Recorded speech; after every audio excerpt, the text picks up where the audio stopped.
All right, guys. Just wanted to go ahead and go over a couple things, a couple different systems, that kind of thing, just so you guys have that information going forward. So we'll talk about right now. We're just kind of focused on the basic understanding of the systems, and then as we go through the season, we'll start getting into some deeper individual skills, systems, including our habits, our reads, all that kind of stuff within our systems. Okay. So for right now, for each system, we're going to talk about our routes, our habits, our reads. Really important that we understand here. Um, every system is only as good as the reads and the habits. Okay, the routes are important. The routes are important to understand and understand why we're doing them. But if you don't make the right reads, if you don't have the right habits within those routes, within those systems, it's just not going to work. Okay. So you'll hear me talk a lot this year about reads and habits. We'll talk about which routes are important and why they're important. But I'm going to really hammer down on the reads and the habits. Okay. For now, we'll cover four phases of individual play. We'll talk about the breakout. We'll talk about the forecheck, power play breakout, penalty kill, D zone coverage.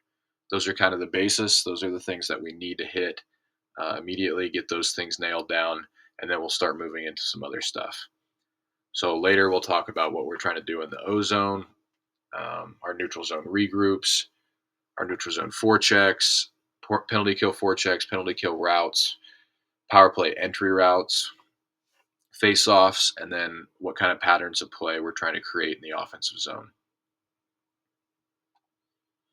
All right, that's all I have for this first presentation.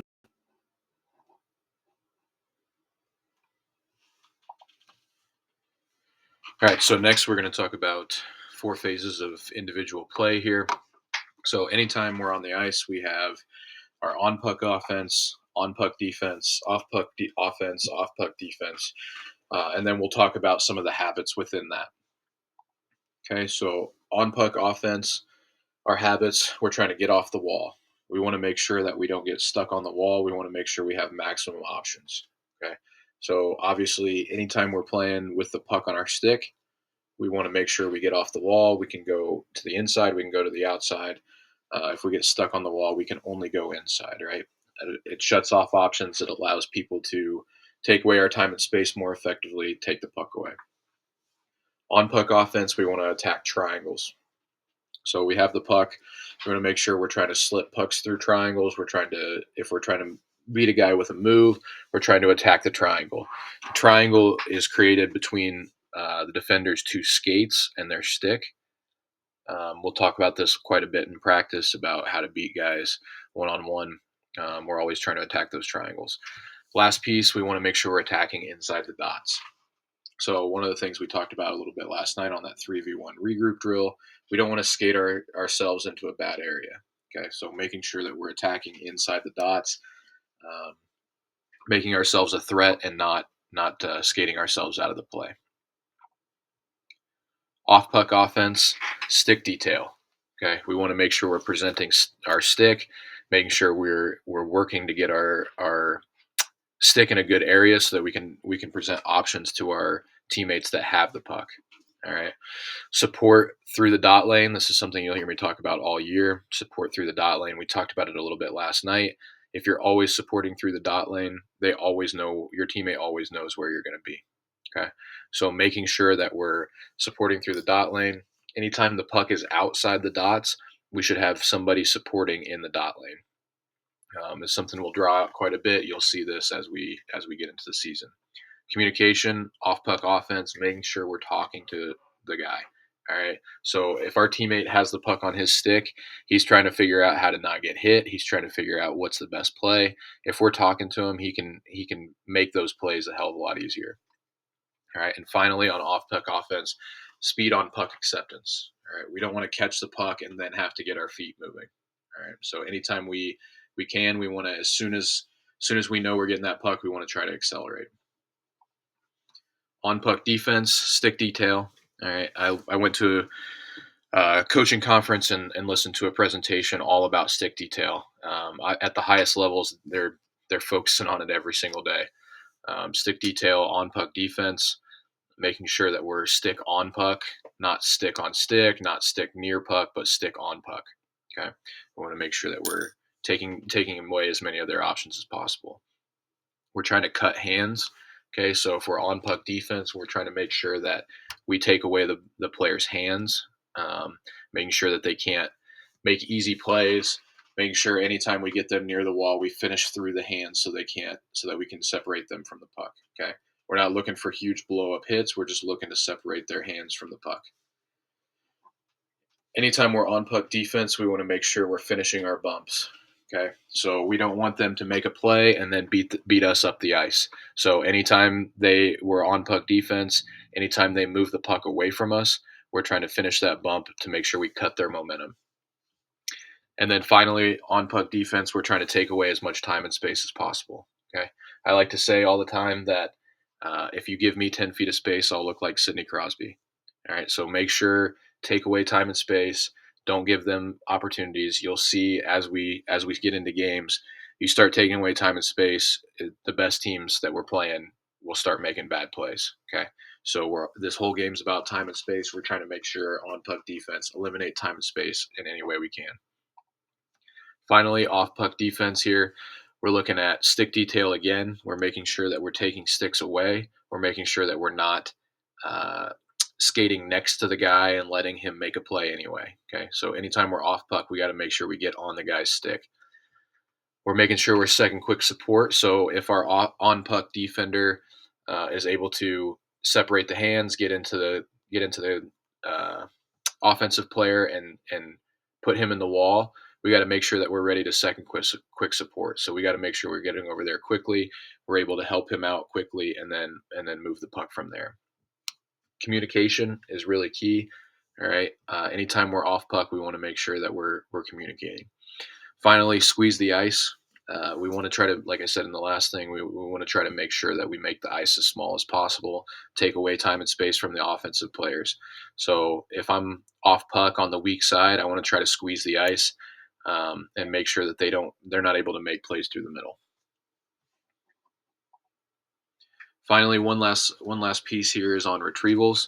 So really important. Obviously we have our 4 phases, but then we have our retrievals as well. So nobody has the puck. We're trying to get early bumps to win the lane. Okay, so we're trying to get into the guy's lane so that he can't beat us. He has to go around us now to win that puck. We want to make sure that we create space off the wall for our hands. So anytime we're going in to pick up a puck, we want to get into their body early, win that lane, get a bump on them so that we make sure we create space for our hands. We'll work on this a ton. I'm really, really big on retrievals. You're going to retrieve the puck all over the ice 100 times a game. So creating space off the wall for your hands, and then if it's a tough puck, if we'll talk about red pucks and green pucks here in a second, but if it's a red puck, we're trying to move that puck on first touch to our support.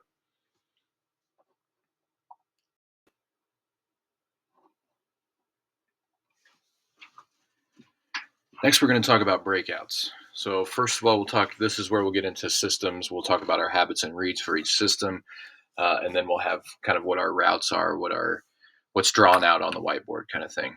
Okay, so breakouts, habits, and reads. Green and red pucks. A green puck is when the forechecker is at least 3 stick lengths away from our retriever. So we're going in to retrieve a puck on a breakout. If the forechecker is at least 3 stick lengths away, we'll have a green puck. Anything less than that is going to be a red puck. So basically, anytime we're going back to retrieve a puck, if the forechecker is going to be close enough that he's going to be able to finish that check on our guy, it's going to be a red puck. Okay, really important that we understand what kind of pucks we're going back to retrieve and how to retrieve different pucks. Okay, so we're going to have our calls. Our calls are going to be no/over. We'll talk about why no/over here in a second. We'll talk about our second call here is time. So you have time on the puck. That's when we have a green puck. Up is going to be a quick up play. Okay. We're trying to move puck on first touch anytime it's a red puck. All right. We don't want to take time holding on to that puck. potentially getting the play killed there. We want to make sure we're moving it on first touch. All right. And then from there, we're looking for second quick support. So if we go back and retrieve a puck and it gets killed in the corner, immediately we're trying to second quick support, make sure we win that puck, and then make our play from there. If we're looking for if we're able to come out the strong side, we're looking for that second quick support through the dot lane, like we talked about last night. Um, if we're looking to go over to our D to D partner, we're looking for that second quick support from that D partner, and then through the dot lane there from our winger. So we'll talk about here in just a second what we're looking for. So this is kind of our systems. This is what our routes look like. This is a strong side, quick up breakout. All right. So each time this strong side winger is in charge of making sure he calls out what kind of breakout we're doing. Okay. So he's going to be coming down. He's going to be looking. Anytime the puck's on your side, strong side here, you're coming down. You're trying to make sure, okay, what kind of forecheck do we have coming in on our defender or whoever is trying to retrieve this puck? What kind of pressure do I have up here above me? All right. If it's a red puck, I have pressure above me here. We're probably going to look to a weak side breakout. If there's no pressure here and I think I can make a play here, we're going to look for this quick up, strong side breakout. All right. And then if there's no pressure on my defender down here, that's when we're looking for that time green puck breakout. Okay. So for right now, we're going to talk about the strong side. So right here, very simple. This winger is coming up here and posting. He's calling out up, up, up. This defender's picking this puck up, moving it on first touch if he can. If it's a red puck, right here, we've got this defender following in here. We've got this center right here, swinging low and then through the dot lane. Okay. This weak side winger is coming down, and then he's taking off slash support up through here. Okay. Very important, like we talked about last night, that this guy makes sure he follows his slash support all the way across. Don't half ass it and come through here like this. Make sure you follow all the way through, all the way across. All right. What we're trying to do is we're trying to drive their defenders back. We're trying to create some more space right here. And then we're trying to create tons of space on this side of the ice over here. Okay. So when you drive here, slash this way, boom, this center is going to support here. Now this guy can pick the puck up. He can make his decision. We'll work on what kind of decision making process he can make. He can make his decision. He can either hit his center right here. He can hit the slashing guy. He can pick it up and skate it himself. We're going to have tons of space over here.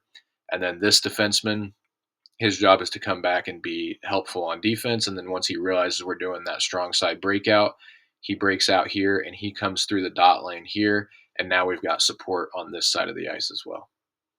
Okay, so that's our strong side breakout. Weak side breakout, very similar. Couple of important distinctions. So this winger right here, the puck's on this side. So this winger right here is in charge of what kind of breakout we're doing. So he's looking to see, is this a red puck? Is this a green puck? If it's a red puck here and he wants to go to the weak side, he's calling out either no or over. Important that we actually use the correct calls there. No or over both obviously have an O sound. You start having too many calls that sound similar, it can be a challenge. So no or over, either one works. This guy's picking the puck up right here. First touch over to his D partner. D partner's following through. He's picking this puck up. Okay. Now, this winger here, he was coming back. Now he's going to post. He now becomes the strong side winger this on this side. This weak side winger, or this center right here is coming through. He's now going to become the slash support. This weak side winger here is now following through the dot lane like this. Okay.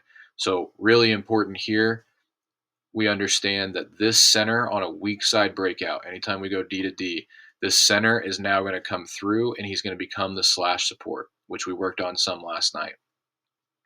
The reason for this, we need this slash support to help drive this D back. Okay. We're trying to eliminate them being able to pinch too hard on this play right here. So we want to make sure this play obviously is going to take a little bit longer to develop, coming D to D. So we want to try to eliminate this pinch right here. So we want to push this center out this way. The other thing is sometimes teams will be really slow on forechecking, on switching their forecheck to the weak side.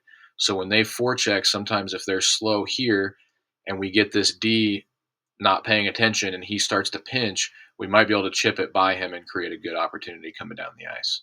Okay, so this center right here becomes our slash support on the weak side. This weak side winger, he's coming low and slow through the dot lane here. He's going to become our dot lane support. All right. Very simple there. We just want to make sure that this guy, as this play develops here, it's going to take a little bit longer. We want this weak side winger to come through here so that he takes a little bit longer and we actually get the D or the dot lane support here. All right. Like we talked about last night, we don't want our dot lane support guy trying to catch a puck up here above our winger, because if he tries to catch a puck here and he's looking back at that winger, it's not going to be great. Okay. So we want to make sure low and slow through that dot lane. All right. Finally, last piece of this original defenseman or original retriever here who came in and picked this puck up and went D to D here, as soon as he makes that play, his job is to beat his forechecker up the ice. So now he becomes the weak side support coming up this way. All right. Same thing as our strong side breakout. We're trying to jam up this side. We're trying to push the D back, trying to have all three of our forwards on this side of the ice here so that we open up this side of the ice over here and have tons of space. Okay. Finally, we have our green puck breakouts. Okay. So we have more than 3 stick links between our retriever and the guy that's forechecking on the other team. All right. So we're looking at dump the puck in. Sometimes it's going to be a change on their part or whatever the case may be. This guy's going to come in. We're looking for just swinging. Okay, so we're going to have our wingers both swing, just like our neutral zone regroup here, both swing, and then our center is going to come in nice and low. He's going to swing right here, and then we have options. Whichever winger we want to go. This center right here needs to come in nice and slow, and he's looking for, okay, am I going to be the option in the middle right here, or am I going to be an option for our wingers? So we're just kind of coming in, we're reading what the defenseman or whoever is retrieving the puck is going to do, and we're just swinging opposite. Okay, so if this guy is moving this way, we're going to swing in here and be an option right here. Okay, pretty simple on that one. And that's all we've got for our breakouts. Breakouts are, in my opinion, probably the most important part of the game. I think if you can break out better than the other team and you can forecheck better than the other team, you're probably beating the other team, even if some of your other systems aren't as good. So let's really hammer down on our breakout, really hammer down on our forecheck. Forecheck is next, I believe, so we'll move on to that.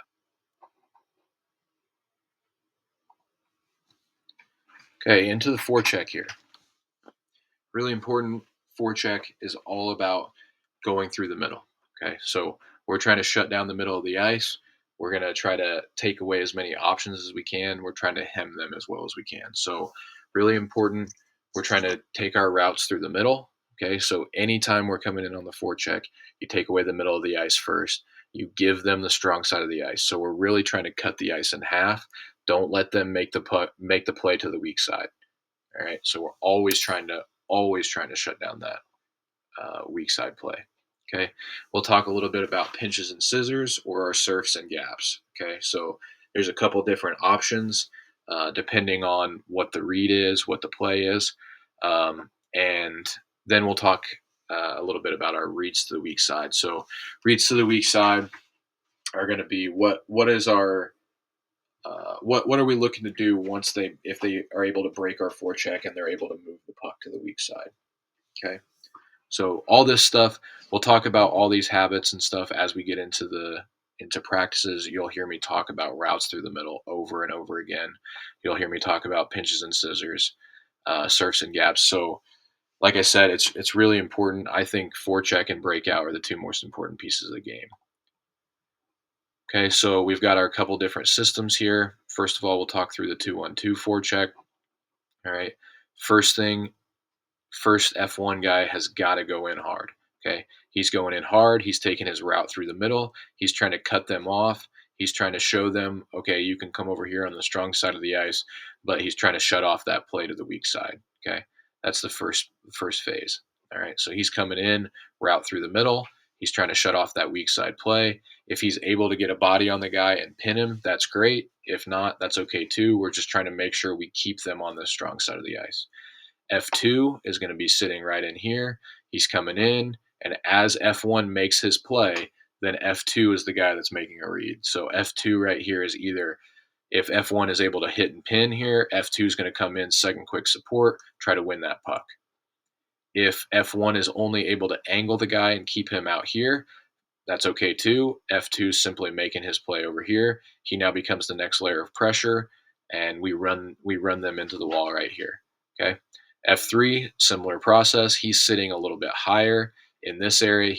His job is to make sure if they are able to move it to the weak side, that we quickly are able to get over there in transition. All right. If we keep them on the strong side, pretty simple. He's just going to come fill this way, so that our defenseman can pinch, this defenseman can pull out. That way, we make sure we fill above. Okay, so that's where we're going to talk about our pinches and scissors. So right here, they make a play up the wall. Right here, we want to be aggressive. This defenseman's going to pinch down the wall. Important that F3 right here high, scissors up above him. He becomes the next layer of support in case that defenseman gets beat. Okay, so that way we're at the very least, or at the very most, we're giving up a 3-on-2, not a 3-on-1 or something like that. Okay. All right. As soon as this play is moved by these forwards right here, so if this puck gets moved up in here and both forwards are here, very important that we recover through the middle. Okay. You'll hear me talk about tracking. You'll hear me talk about reloading. Okay. Very important that we recover through the middle. So we talked about this a little bit last year. We're making sure we're getting our toe caps up the ice. So if this puck gets moved over here to the hash marks, don't skate to the hash marks. We skate with our toe caps up the ice here, and then we turn and reload above the puck. So when you're watching hockey, I think the person that's best in the world at this is Nathan MacKinnon. He's really fun to watch when he gets his toe caps up the ice, and then what happens a lot of times is one of his teammates will win the puck, and he's able to reload and come downhill right here for a good scoring opportunity. Okay, but that doesn't happen if he's skating towards the puck and trailing the play. All right, toe caps up the ice, reload, come back down. All right, if that puck's still over here, toe caps up the ice, reload, and attack from above. Okay, we always want to make sure we're attacking from above. This making this play right here is not going to work very well for us. All right. Other kind of forecheck here is our 1-1-3 left wing lock. This is I really like this forecheck quite a bit. It's very similar to our 2-1-2 in a lot of ways. It's just slightly different in that our left winger becomes this option here. So it can be a little bit more passive or it can be a little bit more aggressive. So similar process. F1 right here is coming in, cutting the inside. He's trying to make sure we keep it up the weak side or up the strong side, cut away that weak side play. F2 right here is ready to take this play if they're able to make it up the wall. Okay. Pretty simple here. Our left winger is just going to become a slightly higher left winger right here. So if we cut the middle here, they make a play here. We're trying to show them all of this area of the ice, and then we're trying to take it away as soon as we can. So similar thing, F1, F2 is trying to cut here. Then our left winger is going to step down. Defenseman steps down. Defenseman steps across. And now we're looking at shutting off this play right here on the wall. Okay. Good thing about this system is that if you are able to win this puck, now you're already spread. You're able to get downhill quickly.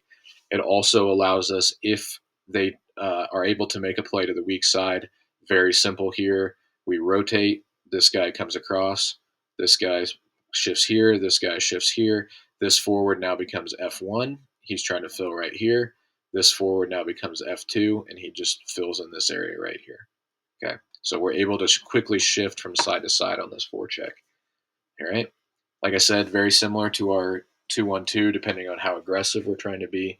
But we'll talk a little bit more about why we're going to use certain systems and that kind of thing later. All right, that's all we have on forecheck. All right, next up, we're going to cover power play stuff. So power play breakout. Okay, our habits and our reads, really important that we make sure we gain depth. So we'll see a lot of times teams will carry the puck and they'll start to bring the puck into the zone. and they'll stop above the top of the circles. We want to make sure we gain depth into the zone so that we open up more options for our plays from there. We'll see this a little bit on our as we see the power play breakout. We'll talk through that, and as we work on it, you'll see why it's so important to make sure we gain depth. We want to make sure we have that second quick support. So anytime we have a situation on a power play, whether it's on a power play breakout, power play entry, power play setup in the zone, we want to make sure that if somebody gets in trouble, we're immediately getting our second guy over there to make sure they have help. Okay, so we carry the puck in, we get into the corner, and we get stuck down there. We want to make sure we got somebody ready to go over there and support them real quick, move the puck away, and get reset up. Finally, we want to make sure we have a shoot first mentality. So we'll see a lot of power play teams will want to look for a pass here and a pass there and a pass to the back door and a tap in and all that stuff. They want to skate the puck into the net. You want the teams that do the best on the power play are the teams that have that shoot first mindset. If we can get it across the railroad once, great. If not, that's okay. Get that shot and then go to work from there. Power play systems. We've got our 1-3-1 power play. Very simple. Everybody at this point has seen this. You've got your guy on this side, guy up top, guy on this side, and then you got your bumper guy in the middle. You got your net front guy here. These are our two flankers over here. We want to make sure that our flankers and our bumper are not in one straight line. So this guy needs to make sure that he's moving offline, or this guy needs to move off the line if the puck's over here, to make sure that we're able to make a pass all the way across if possible, or make a pass here, open up more options. All right. As soon as we take a shot, this net front guy needs to make sure that he's looking to go get that puck, and then we're collapsing. So if we take a shot and a puck bounces off into this corner, net front guy is taking off here. This guy's coming down the wall. This guy's coming up high. This guy's sliding over to make sure that we seal up. So anytime there's a loose puck, you're going to see penalty kill teams are going to immediately try to rim it up the strong side boards. That's their first look. We'll talk about some of our penalty kill stuff at some point, but a lot of teams are just going to look for that immediate rim. So if we're looking to seal that off, we need to put pressure on that puck, try to win that puck here with our net front guy. We need to seal that wall and come down, attack this way. We need to fill high here, and we need to fill high here. Okay. This guy right here on the backside, his job is to make sure once we realize for sure that they're not rimming this puck here, he needs to make sure he fills this guy's slot here. So again, we don't have the puck, we're going to make the ice as small as possible here. Okay, here we have our box and one power play. Very simple. Similar process. We've got our two guys up here instead of one. And then we have our two guys here that are going to flank. Our box and one is going to morph into a 1-3-1 quite often. Our 1-3-1 is going to morph into a box and one quite often, just depending on what's going on. So anytime we take a shot, we might see, okay, we're morphing into a box and one as we win the puck back, and then we're working back into our 1-3-1. Our power play breakout. This is a double swing breakout, so we have coming down to pick this puck up. We're skating up the ice. Our support guy here is going to swing. Our swing guy here is going to swing. So we've got our two guys here. We've got our guys right up here posting. All right. Coach Menard will talk about what positions you're going to be playing on our power play breakout. And obviously, not every time we'll beat our center and our left wing or right wing. Really important that we make sure as we're swinging, we swing nice and low, we swing nice and slow, and we make sure that we're all coming up at the same time. So we don't want to have a situation where this guy's swinging too far, he's up in here, this guy's swinging too low down here, and then this guy right here is somewhere in the middle. We want to make sure we're all swinging at the same time so that we can kick the puck either side if necessary. As we enter the zone, so we're here, these guys here, Coach Menard will talk about this a little bit on our power play breakout as well. We want to make sure that as we're swinging, we're coming up. We're making sure that we're vacating this space for our swing guys. So if we're coming up this side of the ice, this guy needs to make sure he vacates this space here and leaves all this area for us to attack. Okay. As we enter the zone, we want to make sure that we gain depth. We don't want to get stuck in our above the top of the circles. We want to make sure we gain depth, and then once we gain depth, if we're not getting a chance off the rush, we're going to pull it back out and set it up from there. But you have to gain depth on that entry.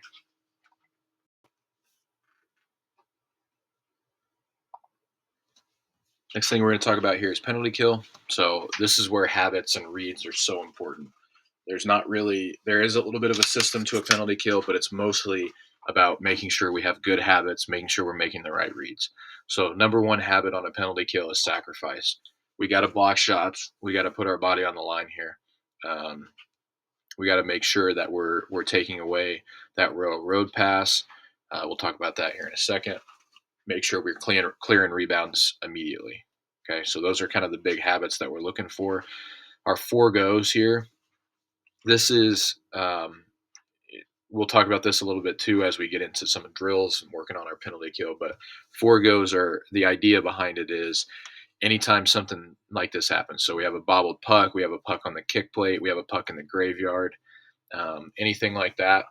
We're gonna all four guys are gonna activate. We're gonna try to go win that puck quickly so we can clear the zone. Okay, so this we're trying to be pretty aggressive on our penalty kill. We want to make sure we're taking pucks away and not just sitting there waiting till they get good opportunities. Okay, so pretty simple system here. We've got our diamond into our box. So if the puck's out here, we've got guy closest to the puck is going out here and pressuring. All these guys are gonna shift into the middle here, making sure we're taking away options here. If they move the puck up here, pretty simple. This guy's going to step out. This guy's got to come back to the middle. We're staying in the middle here. This guy's going to shift back to the middle. Now we're taking away options through the middle. Same thing. They move the puck over here. So all we're trying to make sure is we don't want them to cross this royal road. So anything past this line right here, okay, that's called the royal road. Anything that goes over is going to increase their ability to score. So if they make a pass all the way straight across here, they're going to have a better chance of scoring. We want to make sure that we shut down those passing lanes there. Our four goes. So uh, we'll talk about this a lot as we get into some offensive stuff. The graveyard is kind of this area down in this corner here. Anything down here, it's really hard to score, and it's really easy as a defensive team to make sure we shut down there. So if a power play makes a mistake and ends up with a puck down here, we're going to activate all four guys. We want to get pressure on the puck quickly. We want to get our second quick support. We want to have support right in here behind the puck, and then we want to win that puck and clear it. As we get into the season a little bit, we'll talk a little bit more about our responsibilities and how we're trying to clear the puck and what what kind of our releases are to try to make sure that we can clear that puck effectively.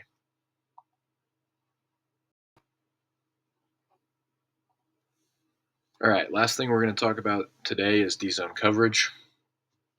So similar process as our penalty kill, sacrifice, eliminate that royal road pass, second quick support anytime we are have a chance to win that puck, and then make sure zone exit reads. So we're making sure that we know as soon as we make this play here, we're trying to get straight into our breakout read and make sure that we're moving that puck out of the zone quickly and attacking up the ice. Okay, pretty simple, basic D zone coverage here. It's exactly the same as what we just talked about in our penalty kill system. We've got D closest to the puck. We've got our second quick support here. We've got our D here in the middle. We've got our forward here in the middle. This forward's probably going to be sitting somewhere in here and ready to step out on their player if this puck gets kicked out here. So very very simple. I'm sure everybody has seen this D zone coverage before. Um, it's all about making sure we're making the right reads, making sure we get this second quick support anytime there's a play here. Very important too if somebody were to get beat. So if their player were to beat this guy coming around below the net here, and this center were to step in, very important that this player that gets beat recovers back to the middle immediately. If we get beat and then our player follows the guy behind the net, now we've got two guys chasing and we got somebody in a dangerous area here wide open. So making sure if you're the guy closest to the puck, you're putting pressure. guy behind the puck, second quick support.